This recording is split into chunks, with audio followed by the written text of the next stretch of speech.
Baik, Assalamualaikum warahmatullahi wabarakatuh. Semoga hari ini kita semua dalam penjagaan Allah Subhanahu wa taala.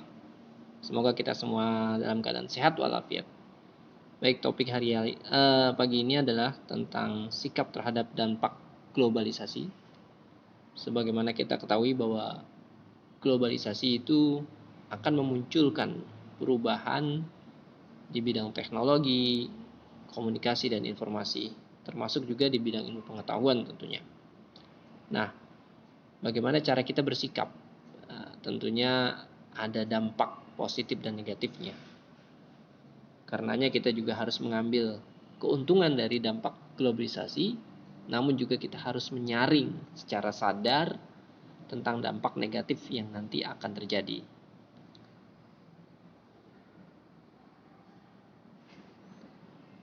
Ya, sebagaimana kita ketahui bahwa ragam ekonomi di bangsa kita, di negara kita, itu ditentukan karena ada faktor keadaan alam, ya kan? Nah, bentang alam baik di dataran tinggi, dataran rendah, perkotaan, pesisir pantai, atau daerah pegunungan, itu memunculkan beragam profesi ya di masyarakat. Nah, hal inilah yang membuat kita harus sadar bagaimana harus bersikap menghargai profesi satu sama lain. Ya, ada yang sebagai pedagang, ada yang sebagai guru, sebagai karyawan, sebagai tenaga medis, dokter, perawat, dan lain sebagainya. Di antara kita harus saling menghargai, menghormati profesi orang lain. Ada yang sebagai pengusaha besar, ada yang sebagai karyawan biasa. Namun juga kita harus menghargai bahwa makanan yang kita makan setiap hari itu ada jasa para petani yang setiap pagi berangkat membawa cangkul, kemudian pulang di sore hari. Ya. Nah, globalisasi, bagaimanakah harusnya kita berbuat? Jadi globalisasi itu terjadi akibat adanya kemajuan iptek, ilmu dan teknologi di bidang informasi, komunikasi, dan transportasi. Ya, hari ini kita tengah melihat bahwa ada MRT, LRT, ya kan? Kereta cepat, ada bus Transjakarta, ya kan? Nah, banyak sekali sebenarnya keuntungan dan kerugian yang bisa kita nikmati dari adanya globalisasi. Sebaliknya, hal buruk pun harus kita hindari. Hidup jadi lebih mudah memang dan menyenangkan bila keuntungan dari globalisasi dapat kita manfaatkan semaksimal mungkin agar tidak terjerumus ke dampak negatif globalisasi. Makanya kita harus punya sikap. Dampak positifnya adalah, kalau kita mau tahu, hubungan komunikasi jadi lebih mudah. Antar negara, antar pulau, antar provinsi bisa dengan cepat. Akses komunikasi lewat WA, Instagram, kita bisa upload, ya. Juga kita bisa download, ya kan. Berita-berita mancanegara, sepak bola, ya kan, Piala Dunia, kemudian kemarin tuh Olimpiade di Jepang yang kita bisa menang ya, Indonesia. Gracia Poli dan Afriani, ya kan? Itu bisa kita dapat informasinya dengan cepat.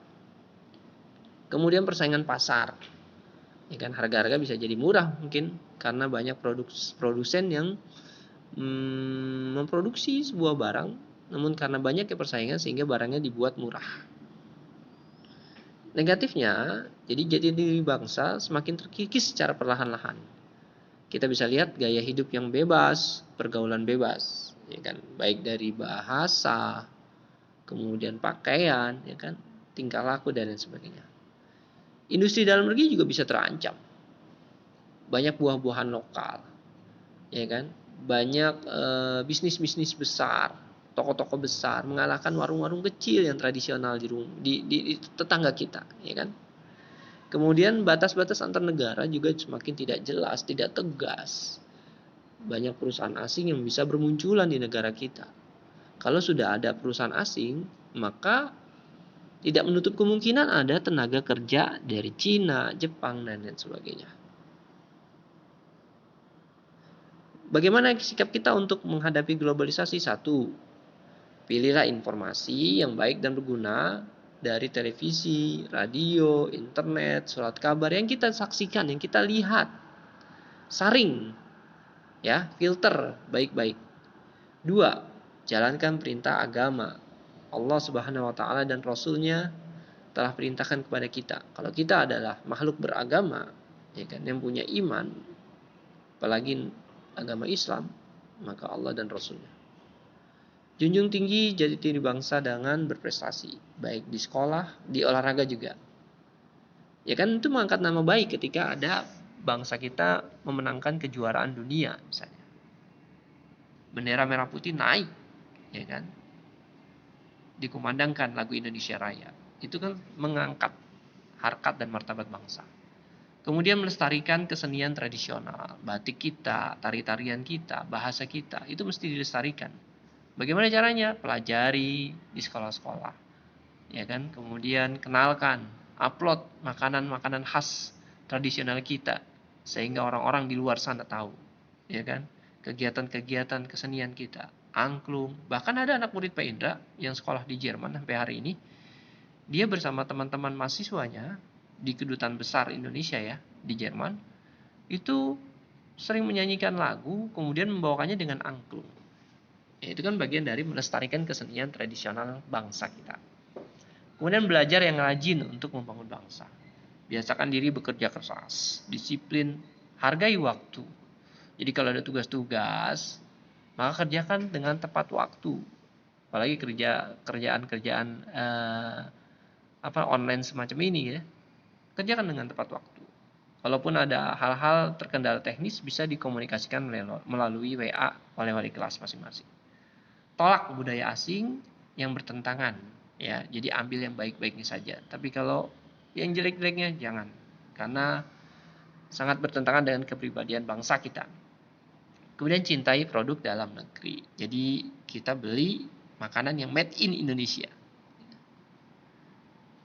Nah, cinta tanah air ya, itu dapat diungkapkan dengan menggunakan produk buatan bangsa sendiri. Belilah produk dalam negeri. Jajan ya. Belanja di warung tetangga kita daripada mungkin di toko-toko besar yang memang itu perusahaan asing gitu ya. Artinya itu pasarnya asing. Orang Prancis kah gitu kan, misal ke Carrefour dan lain sebagainya.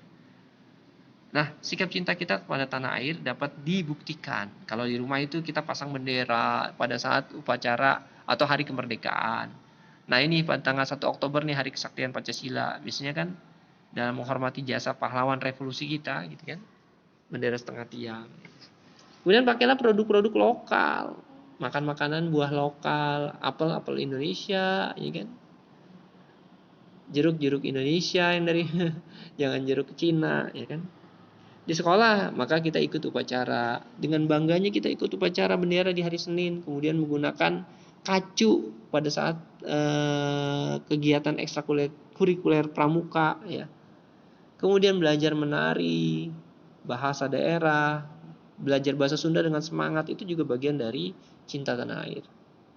Kemudian menghias batik yang bagus, jangan yang asal-asalan. Di masyarakat gimana? Kalau ada pentas seni, ya kita ikut.